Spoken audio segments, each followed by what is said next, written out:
What's going on, everybody? Welcome to another week here on the Bitchuation Room podcast live stream, and a very happy Mother's Day to you all. If you're into that kind of thing, just being born, legacy, whatevs. It's good to be here. And by here, I mean, just like I am, I'm happy. My mom, decided to have me. And I'm glad she decided not to have the kid that she was going to have before me, which ended up being, anyway, we'll talk about that later. The point is not mourning that abortion. So sorry to start off on this note.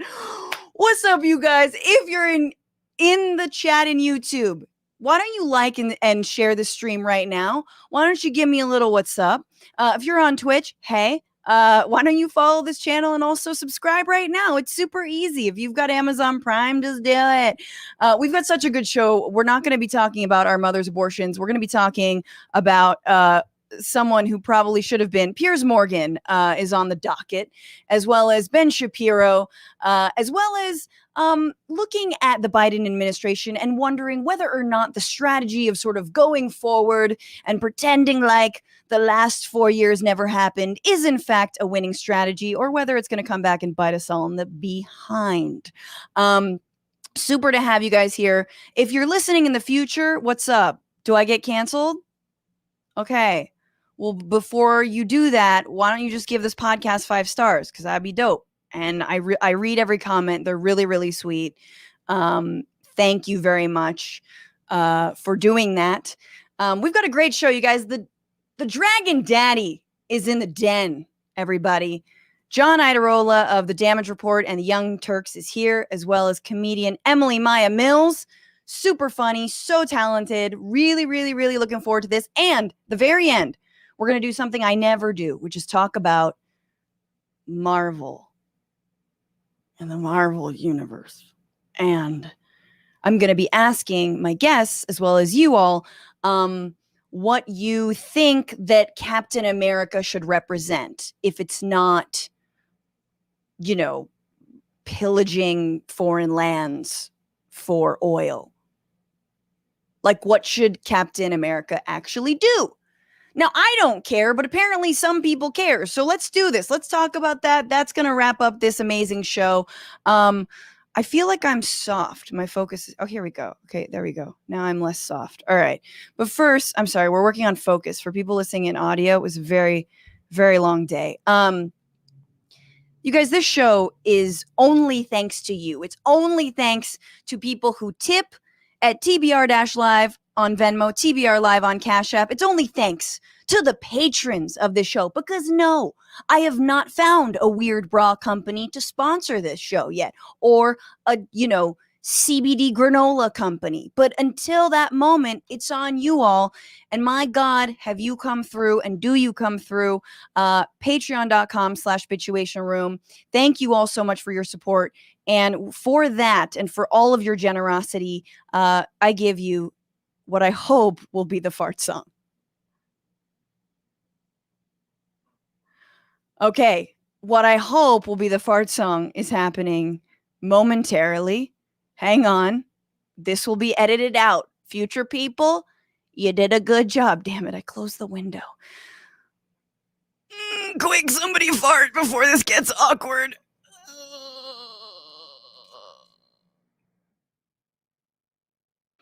Called Farting Around, by the way, and it is by a wonderful composer named Kevin MacLeod, who I consistently call MacLeod because I don't know how to pronounce Irish names. And yeah, that's that story. And here we are, going right back to the fart song.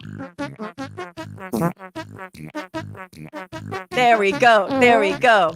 Everything's good. Everything's good. Moms are great. None are bad. None are bad. Everyone has a good relationship. Okay. Thank you so much to all of the patrons for being here, for supporting us. Arthur A., joining the innermost cabal. You beautiful human being.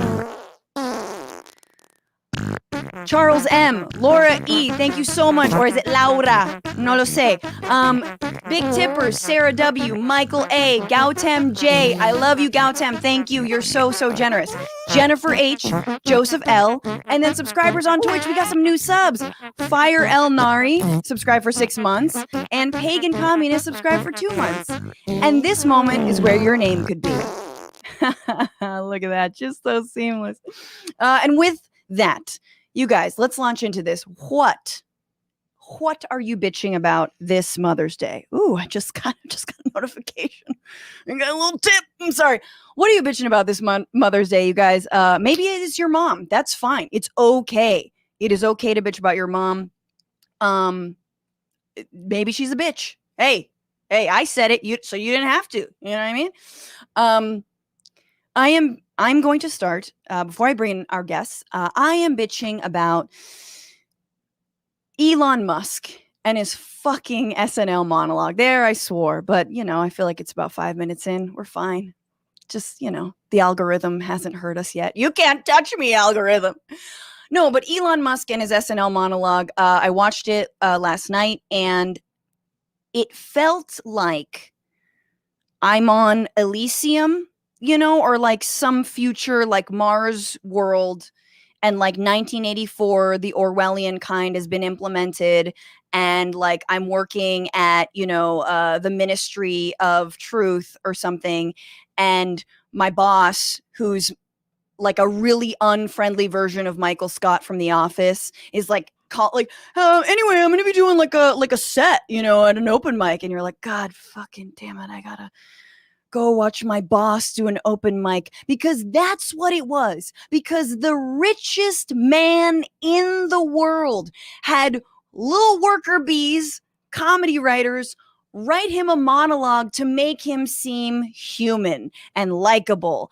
And he's not. And yeah, there were like some funny jokes. I like the OJ joke. That was pretty good. But let me just play you a little taste of part of it that I felt like was just so perfectly dystopian. If you missed this. Look, I know I sometimes say or post strange things, but that's just how my brain works. To anyone I've offended, I just want to say I reinvented electric cars and I'm sending people to Mars in a rocket ship.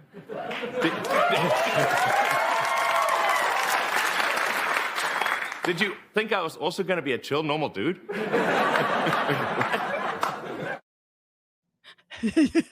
Yeah. Oh my God.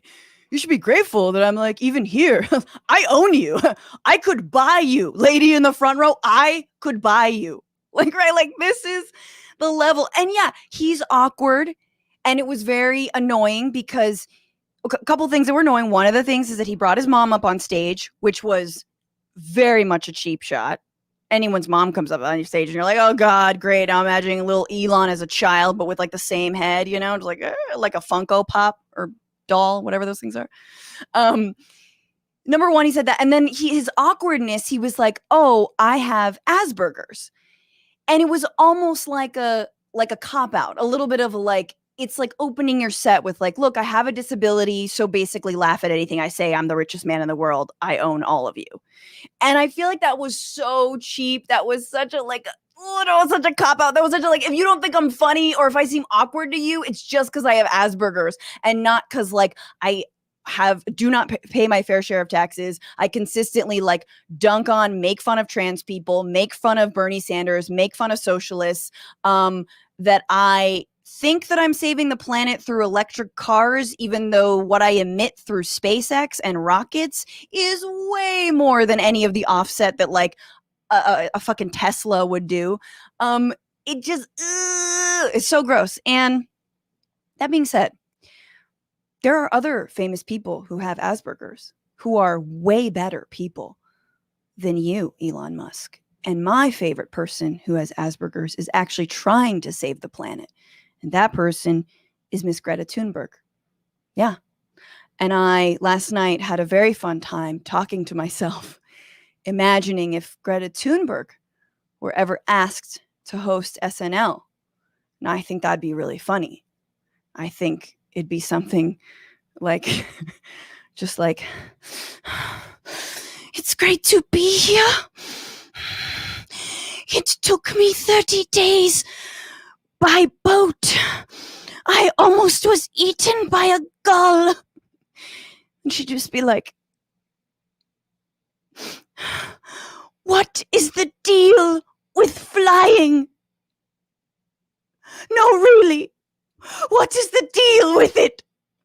Or like, women be shopping. They really are shopping too much, and our overstimulated, ego-driven economy of accumulation is killing the planet. Shame on them. Anyway, and I fucking love that. And I love Greta, and I want her to host SNL, but I know that if she were asked, she'd turn it down because she's a real G. Okay, you guys, and with that and my Greta Thunberg impression, let us welcome into the Bitchuation room an LA-based comedy creator who you've seen on Orange is the New Black, Marvel's Agents of S.H.I.E.L.D., Key and Peele, Comedy Bang Bang, and Parks and Rec. As a house performer at the Upright Citizens Brigade, she developed a unique brand of serious comedy. While earning her MFA at USC's School of Cinematic Arts, she won the opportunity to direct the university-funded film Boo Hag or Shadow Man. And she was named a funny female to follow on Twitter, and her stand-up album, By a Thread, is available now on A Special Thing Records. Please welcome Emily Maya Mills.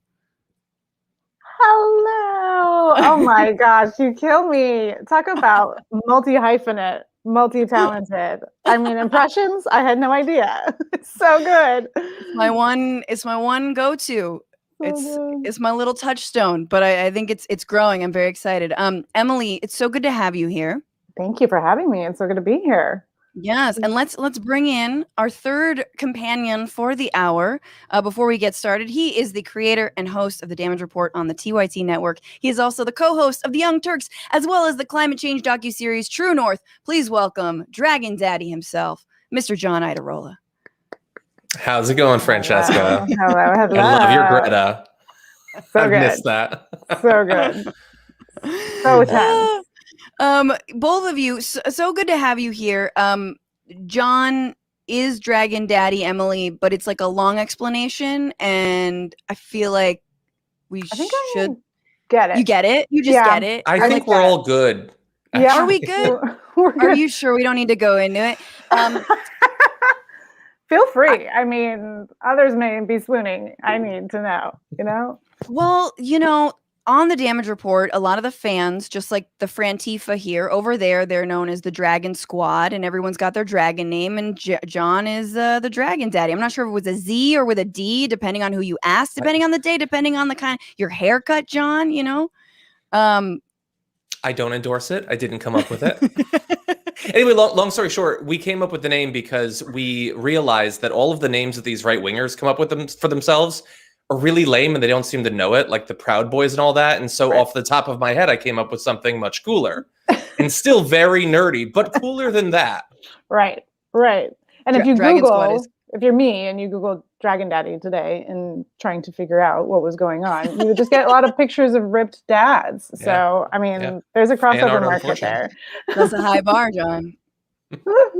You better get started. Well, okay, so we have to get started, and we do that the same way every single show, every single week, by asking our guests, what are you bitching about now? You heard me bitch about Elon Musk and play what I thought was the most odious part of that monologue. So both of you, what are you bitching about? Who wants to go first? I'll take it. Mine is brief. Okay. Yes, tell me. Since it's come to that point where we're going to have to figure out how to assemble parties, backyards, the vaccine situation, I was getting a little overwhelmed by the planning. Like, how do we know? When do we breathe? How many people can come? Do we breathe it? Do we stop breathing? Do we breathe out? Do we do it? And somebody mentioned to me the other day that we're going to have to bring our laminated vax cards to parties. And I thought, oh, that seems terrible. Like, I'll have to work the door at my house, or right. Will we need a door guy, or you actually do need somebody else to do it? Otherwise you just become Tom Cruise on your own set, right? Like, nobody wants to be that. That's what I'm afraid of. Totally. Can we be I, done on with- the other hand, I'm like, oh God, policing who comes in my house and whether they took off their shoes. Love it. What did you bring? Oh, a $5 bottle of wine. You can turn your ass right around. Like, I love the idea of just being a bouncer at my own you house. wear a whistle. Yeah. Get you out of the pool, out of my house. Too much breathing. It's too funny. It is a thing though. And I think like this whole time has been very much, and we're going to talk about, COVID in a little bit, but like just the etiquette, the amount of peer pressure when there's like no one in charge to be like, well, we should be doing this. But then when you're in a group that like isn't, you're like, okay, it's fine. It just sort of like you let your guard down and there is no lifeguard. There is no one with the whistle. Right. It happens so quickly with the peer situation, right? That was happening in the beginning where I didn't see anybody for 2 months. And then I had one friend over and 20 minutes in, we're like mouth to mouth. Just like, are we going to kiss? I guess we're just doing, this is happening. We're kissing now. And now we're married and it's great. It worked out. Yeah, it was wonderful. We have wonderful children. It's been a great Mother's Day. I think that's a good question though. It's like, how are we gonna do this? Who do we let in? Do we check? I don't know, John, are you gonna check my Vax card if I come over? I would like to think I can trust you. I don't know. I feel like LA's in such a good place. Like I track the numbers literally every day, and I feel like it's really good. California's got the highest level of vaccination for a populous state. I feel like we're so close to being able to just trust each other without it being super risky. I don't know that we're quite there necessarily, and certainly outside of the house, I think it's important. Wear a mask, reassure people, and protect yourself. But I feel like we're right on the precipice. Mm-hmm, mm-hmm. I know people just don't want to worry, and so that's sort of the experience we're looking for. Is like, can we all get together and just not worry about anything? Yeah, I think that's the other thing is discussion of COVID should potentially also be banned. Or discussion of nope, leave it. That's outside. Yeah, you can do that 6 feet apart out there with the $5 bottles of wine. You guys, yes, over there. John Iadarola, what are you bitching about this Sunday? Well, I don't know the rules. I guess it can't be Elon Musk hosting SNL now. No, it definitely can. Can I talk about how I watched SNL today by skipping through all the portions he was in and got to see about 6 minutes of a show I generally enjoy? That was fun. I'd be halfway into a sketch and then, oh, nope, he's playing a side character. That's great. And Cecily Strong. Exactly. It was, I just hate it. Kristen Bell's never hosted SNL. And Ana de Armas hasn't hosted SNL. I don't think Sandra Bullock has hosted SNL or Keanu Reeves. There are so many great, Oscar Isaac. I paid the guy who plays the Mandalorian. There's so many great people who would be awesome to host it. And they gave it to the rich guy so we could all clap and make him feel cool.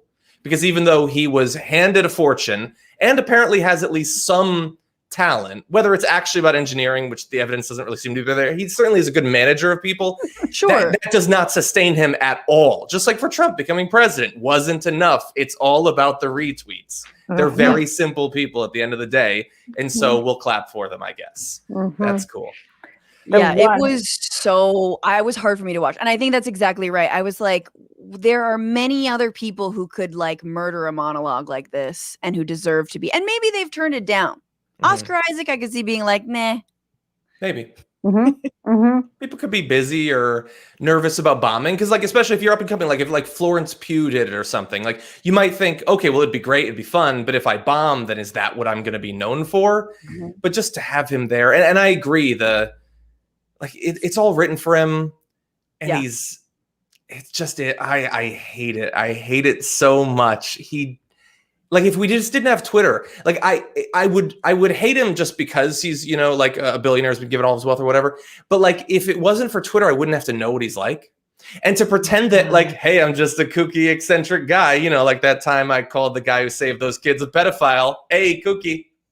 No, it's not kooky. You're a bad guy. You're a bad guy, and you don't deserve this.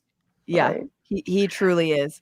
We watched it, my husband and I, this morning, and my husband had a much better pitch for the closing joke. I'll give it to you now, because where else are you going to get it? Do it. Which was when his mom said, are you going to give me another Dogecoin, right? What was that? Oh, yeah, what are you giving me for Mother's Day? Yes. It was another Dogecoin. She's like, I'm hoping it's not another Dogecoin. My husband goes, I thought she was going to say, I'm hoping it's not another $1 billion. She's just like bored of getting $1 billion. Better joke, guys. Call my husband anytime. He's available. No, it is. Exactly. There's no, I don't know. There was no real self-effacing moment in there. It was just kind of like, Right. what do you expect? I'm a weirdo. Mhm. And then I guess he played a character during Weekend Update where he like basically admitted that like Dogecoin was kind of a racket anyway, and then stocks plummeted of it, whatever, if there are stocks anyway. So that's, I guess there's a self-effacing moment, but again, No, but he like, went I back just, to boosting it today, though. So the con Sure. continues. Right. The con continues. if they were actual Doge, if they were dogs, I'd be Right. like, yes, I'd invest. this dog is worth $50,000. This dog is, yes, absolutely. Instead, it's Skater Cash. Like, what is what? I do not know. All right. Well, I'm glad, John. I'm glad I didn't totally. I needed you to back me up on that because I knew you would be very upset with watching. But I could also see you going the other way and being like, I don't know. I thought he did a good job. But I can see this is the one guy who is not going to charm you ever. I haven't even given it a chance yet. Maybe that makes me small, but I just don't want to see. There's so many non-billionaires that are very talented and funny. There's a lot of them. Actually, most people, not billionaires, give them a try. Three people right here. Hi. Hi. Emily and her wife and her husband. Yeah, both of us together. We could just get up there and improvise. Yeah, exactly. All right, let's get into the week. And I think we're going there. Yes, let's do this. We are doing this. So much happened this week. And we don't have time to get to it all. But I want to just mention some of the stuff that happened. So massive state repression in Colombia against protesters. Pelotons have been recalled. The Israeli military is violently evicting Palestinian residents in Jerusalem. Facebook's oversight board ruled that Trump should remain off the platform. We'll see how long that lasts. Newsmax issues an apology for spreading falsehoods about Dominion voting machines and election lies. But here are the most important stories of the last week, according to me and only me. This is the week where.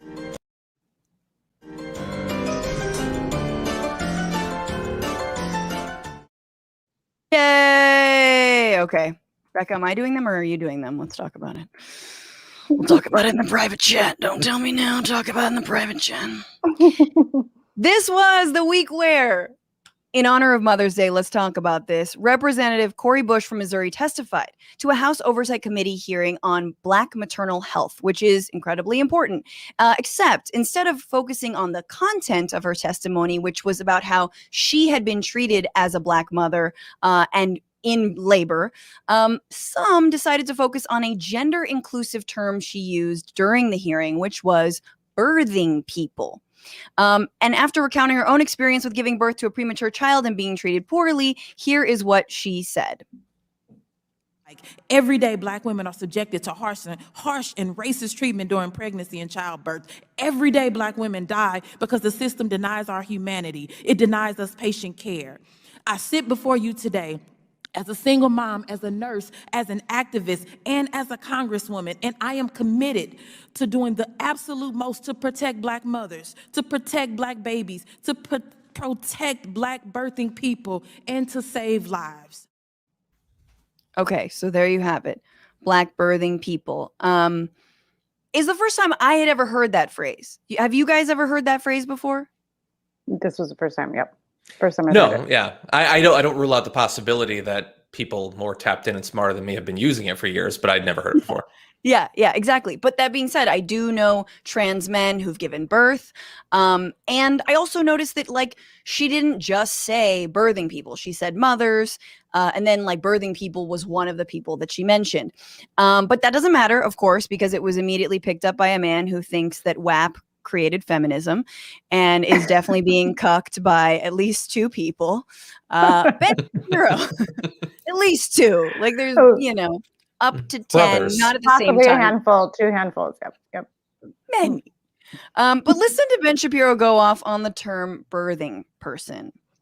And now they've gone even further, which is that a mother could be a father, or a father could be a mother, and a man could be a woman, and a woman could be a man. So they finally came out with this yesterday, just in time for Mother's Day. So moms everywhere, you should feel really flattered. You may not be a woman. You're just a birthing person. And the same people who wear Handmaid's Tales outfits to protest Republican abortion policy because they say Republicans keep reducing us to our reproductive organs. They keep reducing us down to our reproductive abilities. Call women birthing persons now. That's what they call them. And it wasn't just one congressperson. This is going to be the term within the next several months. You are going to see Democrats adopting this term in widespread fashion. Exactly. I mean, we had never heard of the term before, but I'm assuming you guys, it's only because we like haven't gotten the skywriting memo that like all Democrats get, you know, or the little card. Absolute it's birthing person now. Beware, we're coming for a man who doesn't like put words together in a way that has sense. He's very fixated on words. I was like, half of what he was saying, I was like, what is this word salad? I cannot discern. At one point, I thought he said something like witches and children. Like if you listen to it and go back through it, I was like, did he just say witches and children? Don't take the COVID vax. What? Like, no, there's just, it's kind of like it's very much cultish. It makes me think of Keith Raniere or Trump, where you just like, you just say things and they talk for a while. And at the end of it, you go, was there something said? You know, what was it? Yeah. Because I couldn't figure it out. There's just, I appreciate him staying on theme. Like if you just read what he says, then you'll get the idea gradually that he's probably a sociopath. I like that he also addresses every topic with the exact same look on his face, the exact same intonation. It's all the same to him. Him commenting on things that have literally nothing to do with his life, while maintaining the weird thing where his whole thing is, why do all of you woke people care? It's weird that you care. Why would you care to change it? Yeah. But he cares enough to do a segment about how he wants to keep it the same. Like, so we all care, I guess, for different reasons. We're trying to be understanding. You're trying to close off the evolution of language, but we do all care. Let's just make that clear. Right. Yeah, it's very definitely. Much. And now we care. I mean, I think it is interesting to talk about the language, because I will say that my problem with, I think, some Democrats is that they adopt language rather than actually making change. So, for example, if Democrats were to adopt the phrase birthing person, that's great. It's inclusive. That's really important. But if they're not actually making the maternal health care better for Black women and Black birthing people, that's a problem, right? Because Cori Bush, that was her entire testimony. She talks about how she had a premature baby, how she was basically treated like a piece of meat, like just treated like like she wasn't human. And so that's sort of where the right is so good at having us just focus on the language and not actually what is being said. And I love, my favorite part about this clip is that he's like, they just came out with this yesterday, like as if we all get together and we're like, it's not mermaid, it's going to be merperson now. Like, okay. Wednesday? All right. Like, very much the same way. It seems like all white dudes got together for a while and we're like, we're just going to have it all, right? We'll take it all. Where was that meeting? Because that meeting was definitely happening. It's a rolling Zoom. And look, the thing they want their audience to believe about the left, or Democrats, they'll encapsulate it all as being the same thing, is that these are not serious people. They spend their time only talking about language and trying to virtue signal or whatever. There's nothing there. But the thing is, like, as you've pointed out, that's not what her point actually was. She's advocating for policy changes while acknowledging an ongoing crisis. Their shows are all just about the language, or Mr. Potato Head, or Dr. Seuss. There's no acknowledgement of any problems, because for them, there really aren't any problems other than language stuff. When you've got it all, when you're doing fine, you can just focus on the genitalia of anthropomorphized potatoes. Like, and you'll be just fine. All the while pretending that you're the ones who are grounded in reality and logic, and the other side are just regurgitating things that they picked up at Sarah Lawrence or something. No accountability.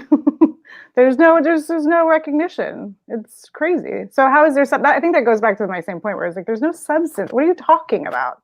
You are literally avoiding talking about anything substantial. Absolutely. Because you've chosen to focus on, linguistics, I guess. I don't know. Exactly. But I will say, though, I do think there's like a more inclusive term than birthing person. Like, I would feel like, I just want to float. Maybe we can call them like ripped to my asshole to bear new life person. Because everyone has an asshole.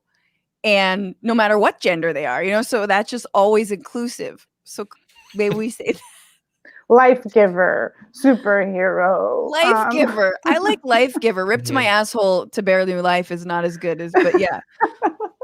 Life giver is a good one. Life giver's good. I think we could get a reference to rectum in there somewhere. Definitely. Yes. Farted while being a life giver. Willing to give up my own asshole for you to exist. Oh, that's beautiful. That's what my friend who recently had a baby was like, oh yeah, my ass will never be the same. I'm like, yeah, I know, but you can just do like squats. And she was like, oh no. I mean the whole.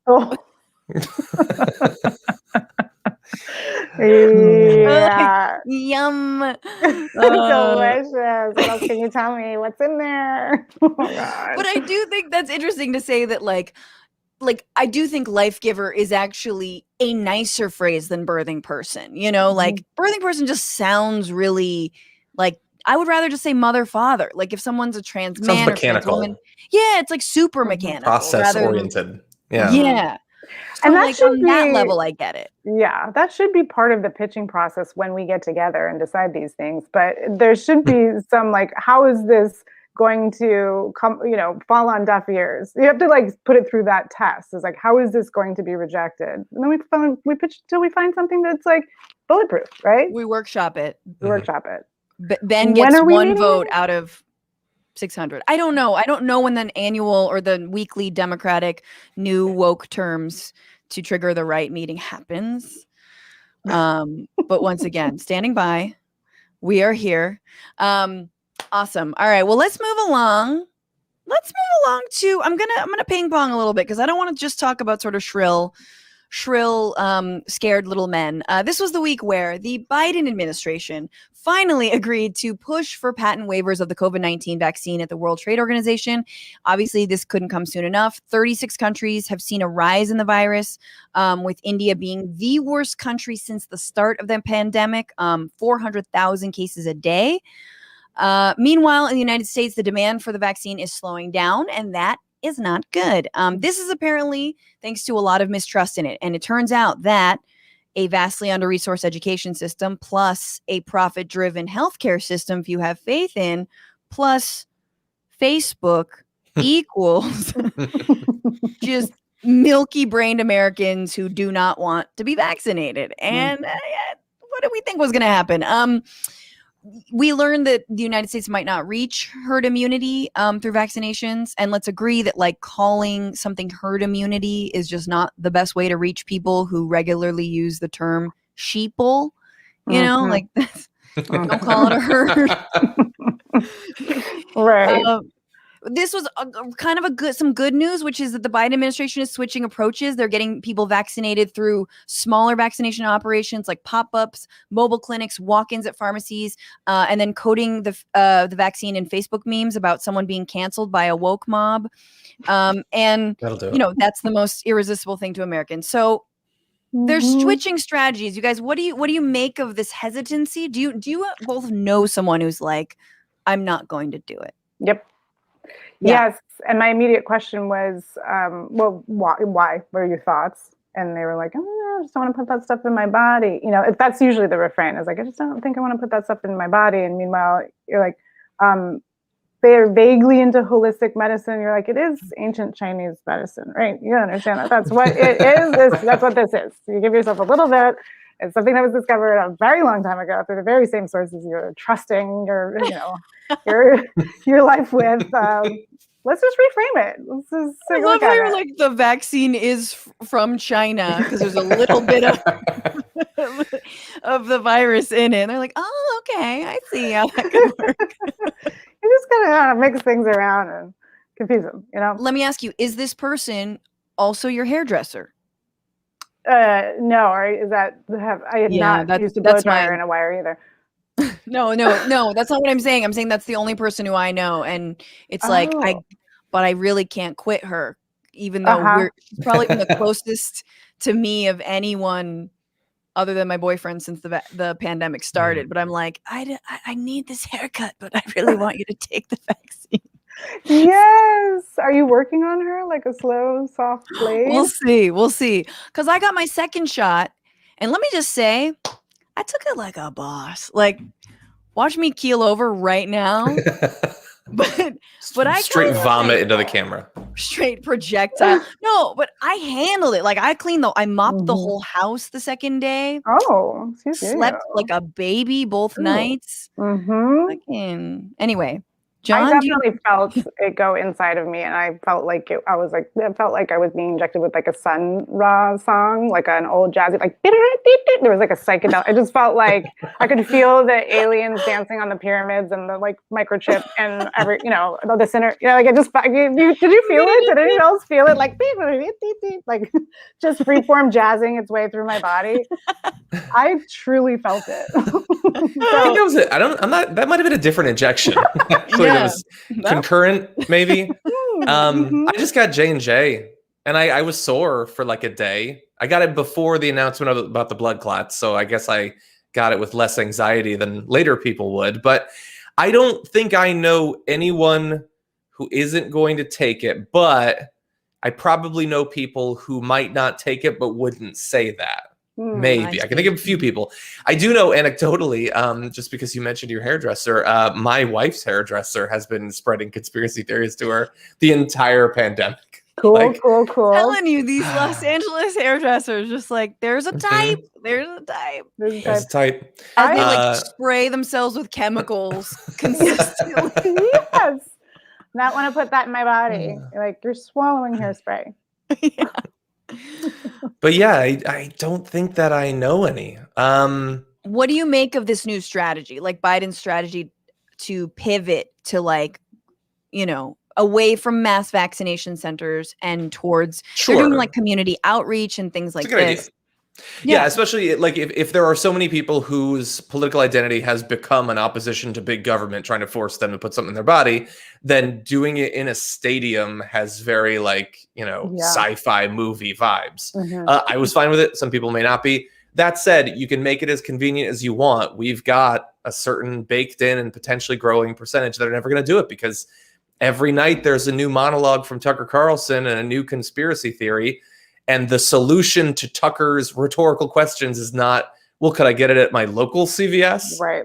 It's, why is George Soros lying to us? Right. But how do they rectify that Trump has said it's a wonderful and great grand vaccination that everybody should get, that he is responsible for? Like, I feel like we should be advertising that he's responsible for it. Sure. Yeah. Great. Absolutely. That's the guy. He did it. That's a great point, Emily. Like there should be, in addition to, they're working with like local doctors and, local sort of community leaders, which is great. I'm super heartened by the fact they're pivoting, but there should also just be a bunch of ads run that like show Trump and a bunch of right wingers going, yes, I got vaccinated. Oh, it's great. It's perfect. Like, yes, we should do that. Like, that absolutely would convince people, showing and a little bit of a little jab to the right, which we're going to talk about later. Biden might not be that into doing, he might not want to dunk on or point out the hypocrisy of some of these folks who've already gotten vaccinated. Because that's the thing with like, I was thinking about Greg Gutfeld's like horrible comedy show, late night comedy show. Good God, that fucking train wreck. And how like, there's only like 4 people in the audience, they're all laughing or, they're the ankle bracelet that sort of like tightens every time a joke happens, just zap, then they laugh because otherwise they don't know when.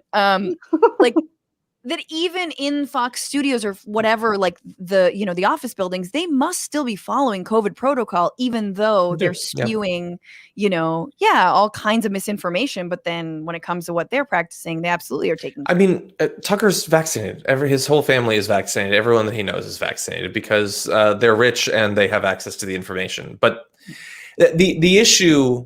Like I've given credit to Trump like 7 times when he's said to take the vaccine. The issue is that they don't have to take a look at both of those facts that I've been told it's bad for you, but the person I trust more than anyone else in the world says it's good. Their entire life, their media consumption, both in social media and on stuff like Fox, is designed to avoid having to experience cognitive dissonance. They don't want to have to think about those things. Tucker Carlson does not acknowledge that Trump said that. like Media Matters is a great analysis of how little coverage that actually got.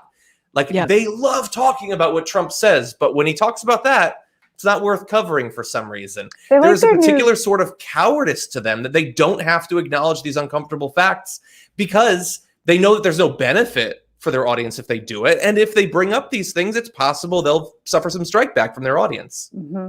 It's almost as if they have a policy to only report homicidal news that is homicidal, that is actually murderous. Like, Right. that seems like their responsibility almost. So like, we got to make sure we just keep people Or really mostly misinformed. mostly like in their heads homicide, like what could Right. potentially happen if, you know, Mhm. Black people could vote Right. freely. Right. That's the other part of it. or were not repressed when they took the streets. Yeah, Right. it's very much a boogeyman rather than what I'm very Yeah. curious about, like what is the base? I think the anti-vax community is something that's been growing, and under Trump, it was like there, you know, was a fucking pouring gasoline on it. And especially with the pandemic, it's like, yeah, I just finished the Q doc finally because you can't watch it that that back to back, you know, and you're like, oh man, the anti-science, like I want please feed me the easiest, craziest conspiracy theory, and that includes like anti-vax stuff, it got so much worse with the pandemic and people being at home and people being online constantly. And then of course, anti-vax community is going to get so much worse because we are now in a pandemic. But like, why? Like, who do they think is pulling? Is it just Bill Gates? That's the big question is like, who, to what end? Right. And the argument that like they're being chipped, it's like we all made this argument. It's like we're all carrying these fucking chips in our pocket. We have tracking devices on us at all times. What do you want to know? I mean, they've got it. Yeah. So what is I just don't understand. It's very much a boogeyman situation. And I also right around last year when we hit Memorial Day, Tony, what's his name? God, what's the tall, rapey guy, the life coach, speaker guy? Ooh. Tony Robbins. Tony Robbins, thank you. He released a 3-hour podcast, right, about how we never should have sheltered with 7 experts right before Memorial Day. And I was like, oh, here we go. Because in the comment section on his Instagram post about it was just all these like pseudo-holistic, semi-anti-vax. It was like there was a congregation of the different communities around that in that moment, and I was like, oh no. Just dear. Yeah, watching like the misinformation sort of bleed around the boundaries of left and right and find this strange middle. And like, to what end? For him, I feel like it's because he makes $5,000 a head congregating people and he wanted everyone to go back outside. Sure, That's of course. the motivation to say, don't pay attention to this thing. There is some fun news when it comes to COVID. I know that's sort of a weird thing to say, fun and COVID. Although I was very excited after I got my second vax and turned on all the COVID related songs. There are a few and they slap. That playlist. But Give me that playlist. yeah, hell yeah. There's actually just 2. But anyway, they're good. But Indonesia, which has had one of the worst outbreaks in Asia, 46,000 people have died from it. That's not the fun part. But the fun part is that apparently one of these pharma companies called Kimia Pharma, a few employees from it happened to be washing and reselling nasal swabs. And they give 23 witnesses. These are swabs being used at the airport. And they turned this profit, like they made like $120,000, which is not crazy. And apparently it was used to fund the construction of a lavish house for one of the employees. I love the idea, like, this is the house that a used nasal swab built. Want to see the pool? I'm getting like swab sweats at the idea of this. Like, I can't. It's too much. I saw my nasal swabs. Yeah, you've seen them. Sorry. They're dirty. No, thank you. Not passable even. So is nobody catching that these were not fresh swabs? Like, I feel like I would have known. Yeah, like as it's inserted today, this is not as fluffy as I'd been led to believe it would be. Yes. Yeah. Exactly. How many swabs is that to make over 100,000? Was he doing it by hand? Had he figured out some sort of tub system. Were they licking it off? Just like, mwah. That guy's got so much COVID. Yeah, I don't know. Like, depending on how much, like, he sounds like the sort of person, or they sound like the sort of people who could have come up with something positive for the pandemic if they have this industrious spirit and they really want to make some money. There were opportunities. You could get one of those massive contracts from the Trump administration, never deliver, without at least actively encouraging the spread of the virus. Right. Oh, he washed it with Dawn soap. I'm sure it was fine. I just love that. I just think it's so gross. It's so good. Okay, let's go back to our Fragile Men series and switch it up or not. This was the week where Piers Morgan proved that he's more willing to defend a fictional princess than a real one. Hello, Meghan Markle. He wrote an op-ed in the right-wing rag, the Daily Mail, or the Daily Heil, as some have called it, in which he responds to someone else's op-ed written in the SF Gate, which draws into question whether or not the new Snow White ride at Disneyland should include the scene where the prince kisses a very asleep princess because of what it might say about consent. Before I continue, let me just say that most of the problems that like middle-aged white men have in this country are because they read too many op-eds written by women. This is just like 97% of their problems are because of that. They read a blog, they got triggered. But he says, okay, let me just find, he says, so the logical conclusion of the woke campaign to stop the prince kissing her is that they would prefer for Snow White to be dead, and that seems a highly problematic place for these supposed feminist warriors to find themselves. I refuse to let this happen. I stand with the chivalrous prince and won't let the wokies kill Snow White. And my message to these murderous imbeciles is a simple one. Can you just shut the fuck up? Seriously, you're pathetic and exhausting, and nobody in the real world agrees with you about anything. Then what's the problem? If nobody agrees, why are you writing an op-ed about it? Right. Or is it that you're writing an op-ed not because you believe this is actually like a great menace against our society, but because your pathetic fans, or I don't even know what is a person who likes him at this point, they want to see you get worked up about stuff that has nothing to do with real life, that has no connection to the actual problems in their life. That worst case scenario causes them to so ignore their real problems, they support politicians that get in office like Matt Gaetz, who effectively do an electoral version of what Piers Morgan is doing. It is it is the stripping of all substance and life out of politics and even commentary. And God, the headline of that article was terrible. Why'd you write the whole thing if you're just going to make the whole thing the headline? Right. The headline, by the way, which I didn't say, is "Leave Snow White's prince alone, you insufferable woke brats. I do not consent to you canceling him as a predator for kissing her to save his life." I mean, That's the headline. What is he so upset about? He's like mad that you can't kiss sleeping girls.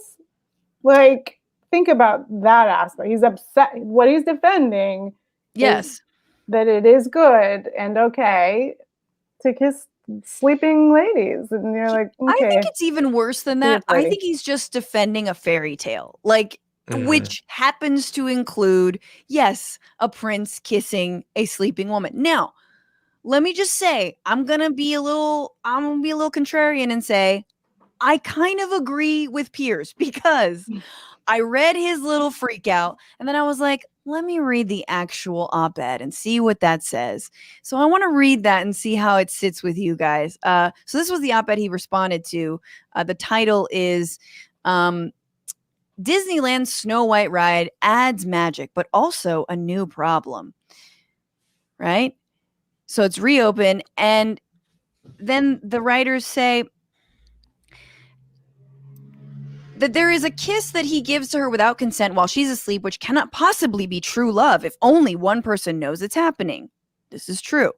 Haven't we already agreed that consent in early Disney movies is a major issue? That teaching kids that kissing when it hasn't been established if both parties are willing to engage is not okay? It's hard to understand why the Disneyland of 2021 would choose to add a scene with such old-fashioned ideas of what a man is allowed to do to a woman, especially given the company's current emphasis on removing problematic scenes from rides like Jungle Cruise and Splash Mountain. Why not reimagine an ending in keeping with the spirit of the movie?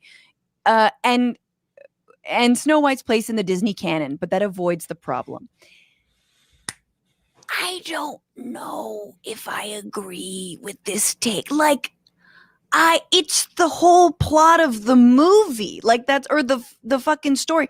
Like, here's my solution. I say the ride continues, and then there's an animatronic Snow White, and she's like, hello, I want to let you know that this story was written in 1812 by the Brothers Grimm. And a lot of it does not hold up. Like, it is never okay to kiss someone without their consent. In my case, things worked out. Like, it'd be just so fun to have like a last little button. But I was trying to think, like, did she wake up and is like, it's cool, just do it? Right. Like, how do you get around? What are the other pitches? Right. Because she falls into a deep sleep. Right. Mhm. And he whisper into her ear, like, we'll have separate checking accounts. You know, like, what would he say to wake her up? There's got to be another tactic, right? I really love you, which is not at all what you should say. No, that sounds terrible. She could have some sort of sign, in case of impending loss of life, break glass, kiss lips. Right. Bring it on or something. Great. I don't know. Yes, like a signed, or maybe all the sort of like the chipmunks and the rabbit and the owl could get together and like figure out how to write words. And they can be like, my friend would, consent to this. Or show her browser history that shows that she's been stalking the prince for a long time and definitely is into him. Or yo, she sang a whole song about him. We swear she's in love with him. She's into it. It's cool. But I feel like there needs to be a word for when both sides are a little bit trash, and like one side is taking things way too seriously, and so is the other side, like Piers Morgan taking this op-ed too seriously. It's like this like purgatory of bad rhetoric. Sure. Look, you said you agree with him. I would say I have the same position on this as him, but I don't agree with him because obviously his entire motivation is utterly awful. And I think it's important that we differentiate between people who actually say they believe what we believe in politics and advocate it for in an honest, and those who just sort of shallowly say they believe in it, but they don't actually. I think that's an important thing to acknowledge. But for this, I would say I don't think that the sides are equal, even if this is wrong, because the insufferable woke brats are part of a movement of people willing to look at and reconsider things. Yes. And they will not always be right. And that's fine. And then we'll move on, and then we'll look at something else. And sometimes they are right, and it's good that they were doing it. Being on the opposite side, which is whatever has already existed is therefore right, that sucks. That's a terrible position. Whether you're just performing it because you know that your audience likes it, or if, like with Piers Morgan, you're so utterly deferential to the monarchy that even fictional royalty deserves a defense. I don't actually like that side at all. Fictional royalties, like somebody's got to stand up for these fake princes. I think that's a really good point. Is that Bill Maher put it today, like, oh, they're taking the fun out of everything. It's like, you mean like the rape and like the racism out of everything? Because that should be taken out. And I think there is a line. Yeah. Well, as you mentioned, or contextualized by an animatronic Snow White. Just everything. I think everything should just Don't worry, it's cool. Understand the context. People didn't know better. Now we do, because we have the ability to think and evolve. No? Some of you don't? Okay, let me start over. You do the ride again. Let's go back. We have another ride for you all together. Right. All right. We have to get to, God, this time has flown by, but I do want to talk about Biden's strategy here politically going forward. But first, I haven't forgotten. I'm going to read some comments from YouTube. Chris Nesbitt, you did such an awesome Greta impression. Francesca, thanks. On Ben Shapiro, Dragon Bear NJ on Twitch says, send Ben back to Home Depot. Has he ever been? Well, he did that TikTok, the really annoying TikTok with the tiny piece of wood in the bag. That's what it's a reference to. Oh, is it for his dollhouse? Look, he would totally make doll furniture, right? What a sick little house that would be. My God. Just how much bondage and It's tiny not supposed to coffins. be wet. Stop saying that. And on it goes, aka Shade Dragon says, go easy on Shapiro. He obviously is very oxygen deprived from all that helium. True. Gabby Maths, thank you so much for the super chat. That really means a lot. On the anti-vax type, my hairdresser is the same. She won't take the vaccine. Yo, What is it? What's up? what's in the hairspray? What is in the hairspray? What are they doing? I had to stop going to a hairdresser early on because she was like, mask optional. And I was like, wait, what? Yeah, that's scary. You're like, Huh? No, I'll never see you again. Goodbye forever. And she's an artist. I love her. and I really liked your fringe. Bye. No, I'll be That's back. it's hard. It's hard when you find someone you like, but you have like no rapport either with, who's like either like politically weird or like just like doesn't like conversationally weird. You're like, ugh, I don't know if you can keep cutting my hair because I have nothing to say to you. Anyway, it's a different problem. Poe the freaking Rican Dragon, thank you so much. I went to a small business that sells crystals. Staff wasn't wearing masks. I asked about that and they said it's okay. We are burning sage. Shut the fuck up. Stop. On Disney, M. Piers Morgan, Stephen Faulkner on YouTube. What about kissing frogs? That's true. We need the frog to be like, actually. Yeah. Is it okay if you know they're going to be a prince? Because you have to think about all those frogs that weren't princes and they got kissed and they didn't ask for that. You know? I've never thought about that. A lot of frogs got kissed in the run of that movie. I mean, I was doing it all the time before I met my husband. No, Lord of the Rink 726. Just rewrite the prophecy as Snow White will only awaken at true love's first request for consent. Absolutely. Same romance. Same romance. Thank you guys so much for those super chats and comments. And let's just go to this final segment. This was the week where Senator Sheldon Whitehouse, this is like my read of the week, my favorite read, said in an interview in the New Republic, I believe, the American Prospect. God, I keep on getting this one wrong. Hang on. Intelligencer. Oh, fuck. Here we go. I've cut it off now. Now I don't know what it is. I think it's the American Prospect. Basically, Sheldon Whitehouse, senator from Rhode Island, says that Biden isn't holding Trump accountable and that he's concerned. And he couches this in the fact that after the Bush administration got out of power, Obama really didn't hold any of the Bush officials accountable for their crimes, specifically when it came to invading two countries, one on false pretenses or both on false pretenses, honestly, and didn't do enough to kind of like hold them accountable. He writes that I operate off the proposition that if Obama had not been, we're not going to look back, we're only going to look forward, the Trumpsters would have been a lot less bold about doing the reckless damage that they did.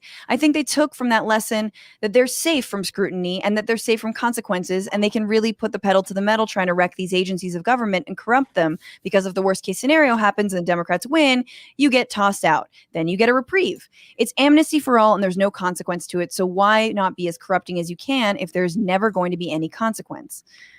And this is someone who's led a charge for an investigation into Trump's Department of Justice. So like a committee hearing, sort of a committee convening, I guess he's asking for, to look back and see, what did William Barr do for Trump? Was any of that legal? And this is just one of the many, was any of it legal? Was profiteering from your position legal? Was making,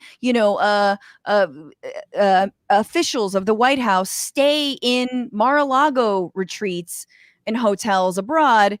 Was any of that legal? Not White House officials, I think, like military personnel, right? Was sicking a mob on lawmakers on January 6th legal? Was calling the Secretary of State, Brad Raffensperger, and asking him to find you 8,000 ballots or wherever the fuck he needed? Was any of that legal? So I don't know. What are your guys' responses to this idea that maybe Biden is looking too forward as much as we need to be? I agree. I feel like there's a really valid point in the danger of not looking back and scrutinizing, right?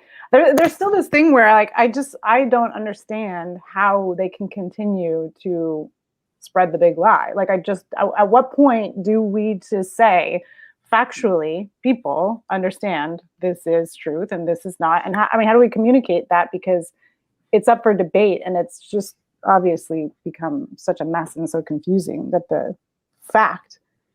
They tried to destroy USPS before the election so that people couldn't vote, mail in their votes. And then they cried about election fraud. And it was like, you're going to say whatever and it's working. And they've ostracized, Cheney and anybody who wanted to hold him accountable. And now we're just headed back in the same direction. It's very frightening. I don't have a joke there, guys. I'll try to come up with one. Workshop that while we discuss.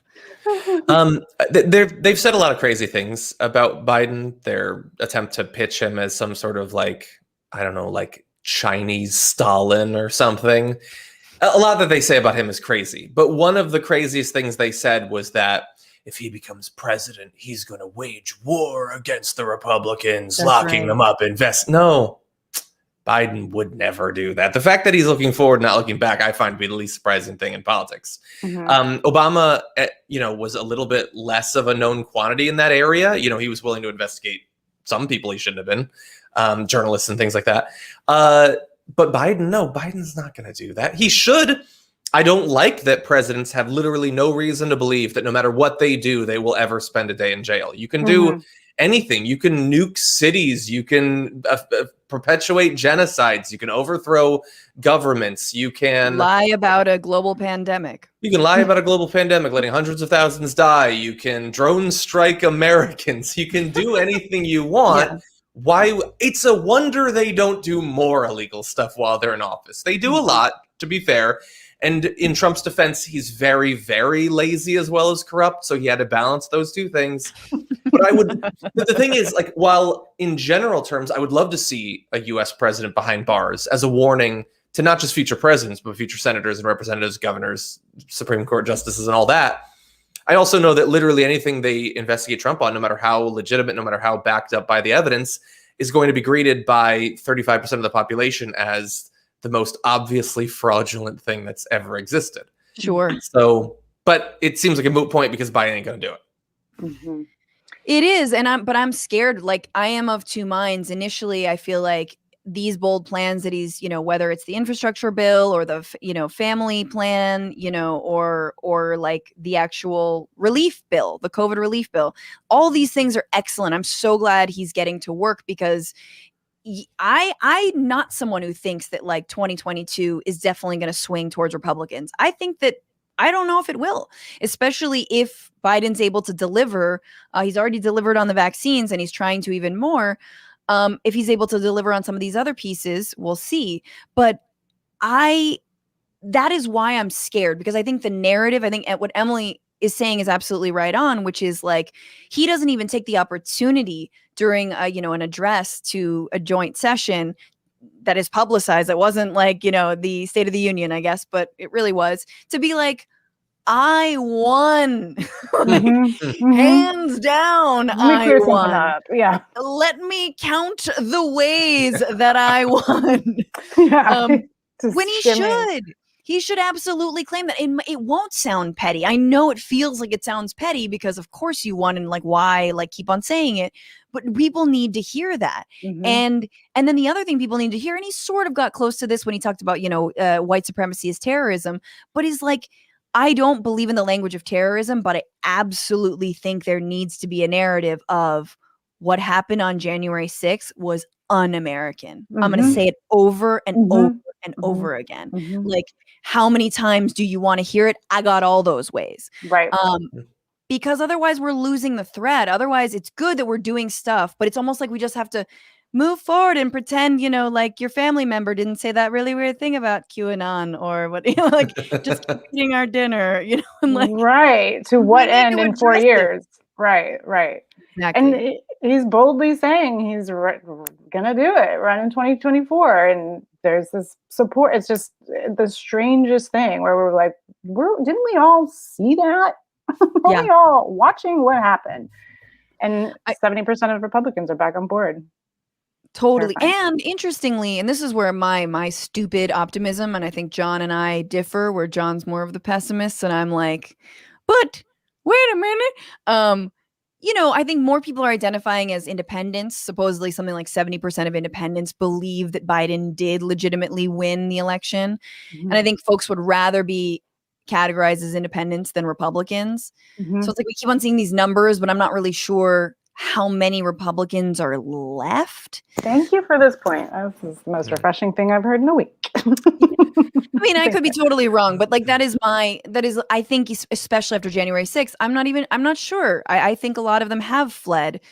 But on that, I want to just show this one last thing that he says in this interview, which is essentially he's concerned that when it comes to January 6th, we were just going to do like mopes and dopes investigation. So just arrest people, make a ton of trespass and assault cases against them who broke into the Capitol, and then not go after the higher ups. He says, if this were a drug case, you did a sweep of everybody selling drugs on the streets, and then you didn't bother to look up at who was funding the operation, who the kingpins were, how it was being structured and managed. You wouldn't be doing your job as a prosecutor. That's the point I wanted to make. If in the course of developing that, they find more evidence that they could think beyond a reasonable doubt, convict people who were part of incitement for it, they'll have to make that call, and I wouldn't rule it out. So that's about the investigatory committee. There's sort of a 9/11 style commission going on right now. Unclear where that's at, but looking back on what happened on January 6th. Look, there are sitting representatives. Forget Ted Cruz and Josh Hawley. There are representatives who planned this event with like these right-wing activists, Mo Brooks, Congressman Paul Gosar, Congressman Andy Biggs. These guys all planned the rally, the Stop the Steal rally. Like they knew what was going to happen. Mm-hmm. Yeah. Yeah, absolutely. They should be held accountable, and you wish that they could. And we're like, what are we doing? I feel like the question of like, yes, Obama's actions of not looking back did empower the GOP because they're, snakes and opportunistic and will use that to their advantage to get, more bold. And then on the other hand, the insurrectionists on January 6th, like they don't know history before 2008. So they were just, one has nothing to do with the other. They were just ready to do it knowing that's nothing. the Democrats' failure to be like, if you're not constantly talking about Bush as a Democrat, you fucking suck. I'm sorry. But like, if I were in office, I mean, I'm not going to be, but I'd be like, I would talk about Bush all the time. Mm-hmm. Who put us in this debt? Or you want to talk about debt? Let's talk about $3 trillion down the drain in the Middle East. Like who put us here? Let's never forget, because Republicans are run from the Bush legacy like, rats in a flood. Like they do not want to touch that legacy. They don't even want to say that he was part of their party. He fucking was. Mm-hmm. Yeah. Mm-hmm. I think that's important. I think the rhetoric, I think an investigation is important for, posterity. I don't think anything they find is going to convince anyone. 30% of the country still thinks that it was Antifa that came, and Trump talked to them and said he would go with them, and then said that they were great and beautiful and he loves them, but it was Antifa the whole time. So why is he complimenting them? But I think the most important thing that the Democrats can do to fight back against not only the insanity, but the electoral consequences of it, which is the big lie is bad if you care about reality, but it's worse when it leads to legislation that makes it harder for people to vote. So the most important thing they can do is to pass H.R. 1. And to do that, they're probably going to have to get rid of the filibuster. So that is what they can and should do. And so far, they're not willing to do that. So I do have an issue with Biden not really calling out and recognizing what the right is. But I also mad at him for not recognizing those who are aiding the right, because the Democrats have the numbers if they choose to use it. But in the same way that he didn't really call them out in that address, he also didn't call out Kristen Sinema or Joe Manchin. He didn't identify them as the ones who were stopping them from passing this must-pass legislation. So I think that there's a lot of cowardice to go around. It's like, I think he wants to sail under the radar without having a unifying and strong like offensive message, like going on the offense, like a vision. I think it's just like, we're gonna do these things versus like, no. Here's the worldview. And this is what, and we're gonna talk about Captain America, but like, these are our values, Mm-hmm. Mm-hmm. interestingly, he kind of gets there on foreign policy. Like he's super saber rattly with China and sometimes Russia. But then he has this he keeps on saying democracy in a way that doesn't feel like we're invading a second world country in Central America. Democracy, like it feels like no, as opposed to authoritarianism. He doesn't say as opposed to communism. He doesn't say as opposed to socialism. It's as opposed to authoritarianism. And like, I like that. And like, I want more of that, you know? My dad always says, I think it's a quote from somewhere, but he's like, Republicans go for Democrats go for the capillary, where Republicans go for the jugular. And that's always going to be the issue politically. Where's the capillary? Here? I think All it's over. just like a little, just like a small, like a versus. Yeah. Okay. Yeah, exactly. Exactly. They will politically always, right, and grab power and do things like, forget that they denied Obama his opportunity to appoint a Supreme Court justice, 8 months before the election, and then rush one in and act like that didn't happen, or how dare we even think that we could stop them from doing that when they did. And it's like, they will just keep doing it. They will just take those shark bites. And that is not what it's very like, if you guys know anyone who's got a small dog and they're like, oh my God, they're, stop begging for food. Here. Right. Stop begging. And there's like, why do you think it's begging? That's well said. I just want to shout out Chris B in the comments said maybe the Women's March should have been the storming of the Capitol. Dude, I don't disagree with that. Let me just say, I obviously do not think that anyone should have stormed the Capitol, but every time I watch that footage, I'm always like, I would have been shot instantly, like, in the face. In the face, many times. Yeah. Just dogs, everything, like all kinds of non-lethal weapons. They would have made sure like all of us were good and dead 10 times over. Like it boggles my mind. Yep. And yet look, DC, the Women's March was really moving. I've never seen a protest that big. And I've been in like February 15th against the Iraq war in New York. That was huge. Like 1 million people on the streets.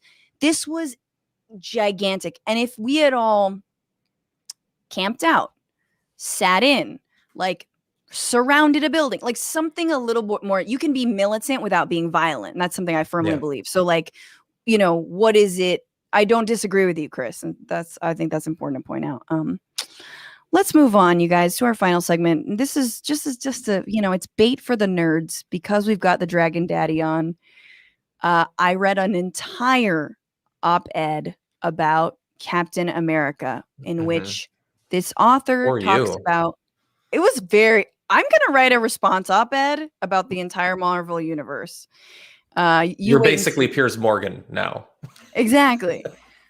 But he was saying, I think it's a he, assume, that essentially there needs to be a new role for Captain America, a new symbolism, that the Captain America of fighting Nazis in the past or of like the Cold War even, it doesn't hold up today, and that a lot of the other characters in the Marvel universe don't treat this Captain like it's like he's a hegemon of anything, He's a anyway, I can't think of a good pun for hegemon, but That would be a tall order. I'll get back to you on that one. Pokemon at best. Yes, he's a Pokemon at best, exactly, but definitely not a hegemon. So we're gonna reimagine, but with a lot of context from both Emily, who was on Agents of S.H.I.E.L.D., and John Iadarola, who does like the Marvel Universe. We're reimagining a new Captain America.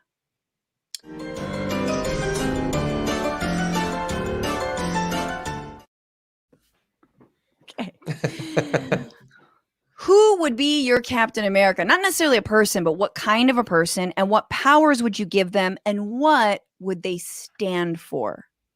Do you want to go John, does any of this ring true for you in terms of like the changing role of Captain America? Definitely. I mean, the issue is that I'm assuming you did not watch Falcon and the Winter Soldier, right?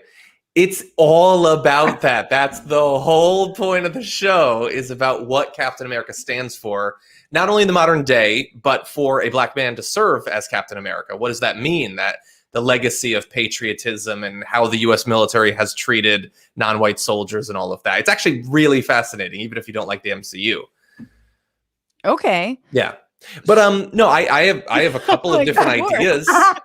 You do like the so- MCU. I do like the MCU, but yeah, I don't read was- comics or whatever, but I do like the MCU.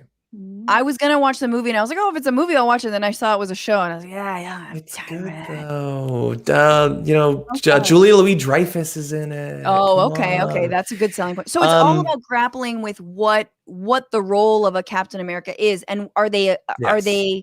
finding a are they agreeing on something? Or are they coming to a conclusion about what those values and what that could be? I mean, I don't want to spoil the whole thing, but yes, I think that there's an interesting analysis of it, and they come to a conclusion. They contrast a few different ways that Captain America could manifest in the modern world. But look, I think if heroes are supposed to be able to do the impossible, I think an awesome Captain America would be one who has the power to, even if briefly, get the American people to care about what's happening in other countries. Like maybe he goes on TV and he just talks about India or Colombia, and but like people care as if these were Americans they were hearing about. Maybe that's too fantastical, but I think that would be a cool one, like a Just with, media-based like, a Captain map? America. And be like, "This Yeah. is where India is." Yeah, This this would be Captain what America, the Colombia- YouTuber. He just makes videos about it or something. That I would watch that. Yeah, he just starts over with America and is like, how about we start educating people? Hey, okay, cool. Let's build it back up on YouTube. Well, Captain America, the YouTuber, is getting demoted like crazy, dude. that positivity Yeah. does not fly on this platform. Or like, I think a cool Captain America, maybe this is too like insufferable woke brat or whatever, but like, what if his power was he could get into people's minds, everybody simultaneously, and he'd go to a country, and then he would get everyone to realize what that country would be like if America hadn't gone all America all over it. I love that. That's what I was That gonna would be say. Yeah. Wow. I So was tell me gonna more say about it. the power would be to deglobalize this country. Like you just like no more Nike, no more Starbucks. At mom and pop shops come back, and it's like, it's like the 90s never happened. Like undo NAFTA, undo the World Trade Organization. Because people like I have a friend who's from Poland, and she went back home, and she was like, "Oh, it just looks like a strip mall of America. I haven't been here in a long time." Yeah. I think we might have lost Emily for a We might second, have. but I like that superpower a lot. Yeah, I'd watch that. They'd hate it though. They would totally hate it. By the way, a lot of the right wing didn't like this Falcon and the Winter Soldier. There was like one moment that had to do with cops like harassing like a black man, and so they made like some sort of fake article saying that like 83% of all viewers had stopped watching at that moment. That was literally a thing they tried to get people to believe was true. My God. Okay, so either the Falcon or the Winter Soldier is black. Falcon is, yes. Falcon is, and so it's like, could a black man be Captain America? Would he want to be Captain America? Oh yeah. Would he take up that mantle? That's really interesting. And they talk about sort of some analogies to how the military's experimented on people, which obviously in the time of COVID, something people think about. Yeah, it was pretty good actually. No vaccine is a military experiment. Okay, No. we're getting pharma executives a third house, which we're gonna come collect someday once we get a socialist in the White House. I had a couple ideas of what I definitely like the deglobalizing power. I definitely think that Captain America has to be an immigrant.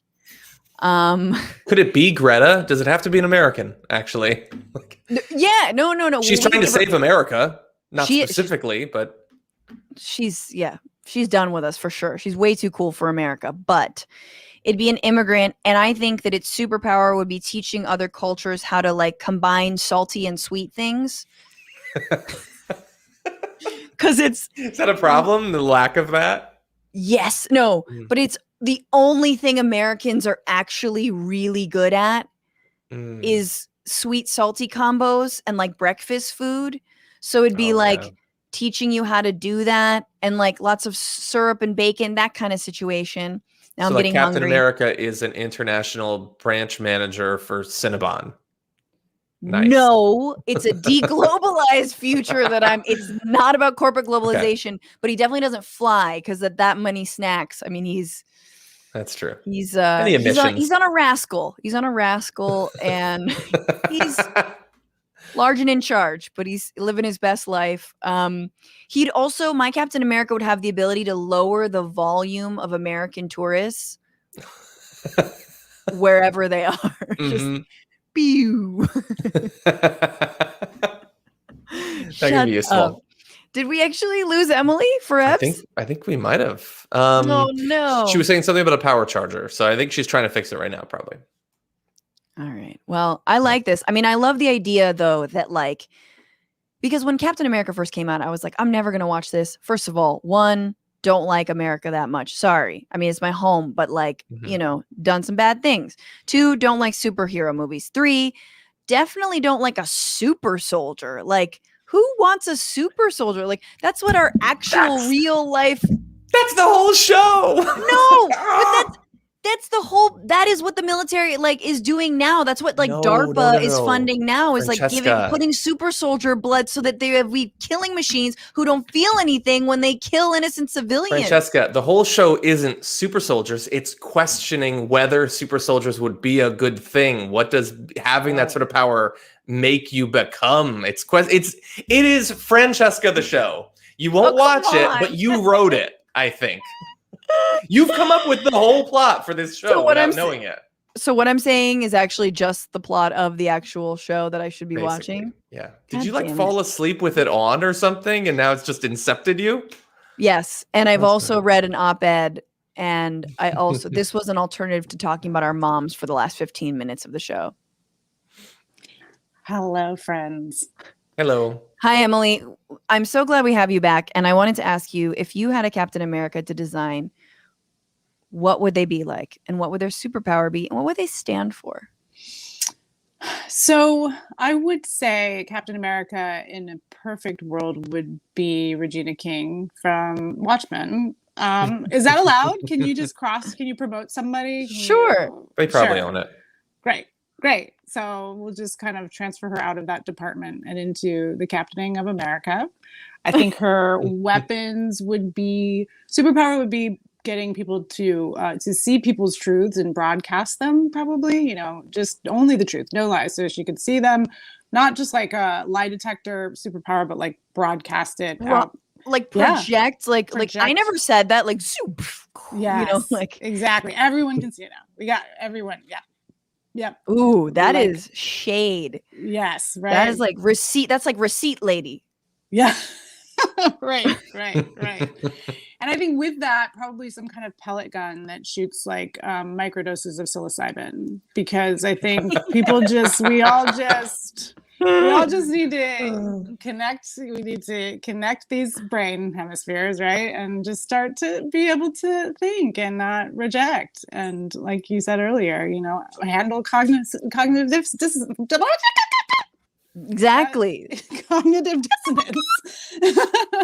Dude, I feel like Ben Shapiro, that'd be the biggest waste of shrooms ever, is giving psilocybin to Ben Shapiro. He'd be like, I feel nothing. I have no idea what people want. Like, I've taken every mirror out of my home. I've already done this. And I've had no revelations whatsoever. I don't know what people are talking about.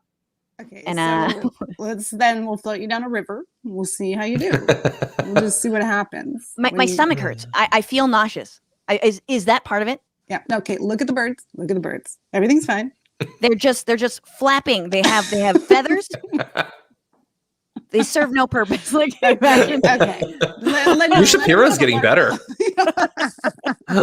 I love it. Psilocybin gun is amazing. Emily, before you go, what were you on Agents of S.H.I.E.L.D.? I was I did have a name, but I would say we've reduced my super character's name to my hero character to bus stop mom. I think I was a mom on a bus stop. I did, I had a real dramatic twist. Her there. name was Meredith. Yes, Meredith. I think it was Meredith. But no spinoff, unfortunately. But it was a great day. Damn, did Bus Stop Mom have any superhero powers or just a lot of snacks in her purse? A lot of snacks in her purse. That's what Bus Stop Mom did. Emily Maya Mills, thank you so much for being here. Everybody, follow Emily on Twitter and remind us of your album title again. That would be By a Thread on a special thing, or you can listen to it on Spotify or iTunes. And yeah, we have also a live show. If anyone's in LA, May 22nd, we're back out at Spoke Bicycle Cafe. Francesca has to come do the show. She's awesome. Oh my God, I'm so happy you guys are going to be back. Live comedy is coming back. So excited. Okay, well, be very well, Emily. Everyone come, if you're in LA, get out to Spoke for Frogtown Comedy.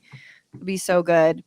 Take very good care. And John Iadarola, what you got to plug? We got a show tomorrow morning. Am I still on? Yeah, I think we're mostly just going to talk about Elon Musk. Yeah. No. Damage Report is every weekday at 10 Pacific, 1 Eastern. You're there on Mondays. Those are the best days. And it'll be fun. If you don't listen to the Damage Report or watch it every day, you are not doing your life right. John's great. He's got great guests Mondays. I gotta say, Mondays are the best. It's consistent.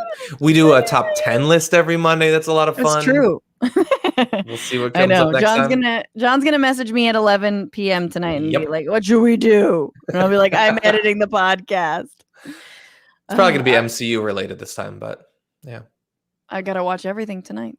There's a lot to do. All right, John, thank you so much for being here. I apologize for not knowing the Falcon or the Winter Soldier. Anyway, I'll watch it, I guess. Can I? I guess I'll do it. Thank you guys for still being here. And remember, tip the show, TBR-live on Venmo, TBR live on Cash App, or become a patron. We have merch. We got stickers. We got mugs. We got tote bags. We got other cute things coming up. I'm not going to give it all away. $10 gets you a shout out. $20 gets you into my monthly AMA Inner Circle. I'm going to do the next one on May 19th, Wednesday at noon, May 19th. Send me your question for that AMA if you have given $20 or more, or if you are part of the Frantifa Patreon tier, $20 or more. I think it's the Franny pack that you have to be part of. And also, let me just read some of your comments before we get the hell out of here. Job. John McLaughlin, a lot of traditional Republicans like my parents are turning to Biden. Okay. Andrew Martin on YouTube, I'm in my 70s and every president in my life is a war criminal, unindicted. My God. That's not good. We can do better. Come on, Captain America. Double O on Captain America says, Captain America started as a propaganda tool and became something far more interesting over time as he learned more about the country he represents. Really? Okay, so he turned around and was like, I don't like this. How is the right not completely melting down over this? I guess John was saying they kind of are. Killa Klutz on YouTube. I stopped watching Falcon Winter Soldier after I found out it wasn't a romantic comedy. Good move. I don't know if it'd be verses. I don't think a lot of romantic comedies, rom-coms have verses, but they should have more verses. And thank you for the super chats, you guys. Zane the Magic Puffer Dragon, Matt Gates on a white Ford Bronco, Blackity Black, and I'm Black Dragon, y'all. Arthur Ashbrook, Laura Estrada, Megan Alicia, Probot Video, Wayne Sugihara, Kathy McIntyre, Pete from Oakland, Double O, Daniel Johnson, and Snow White.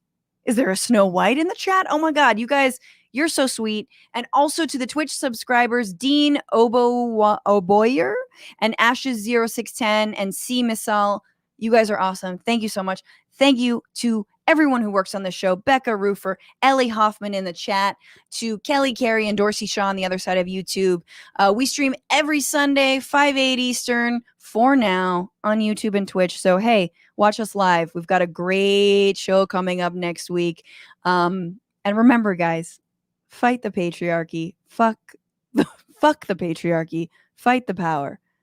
And don't just bitch about it. Be about it. Happy Mother's Day, you guys. Bye.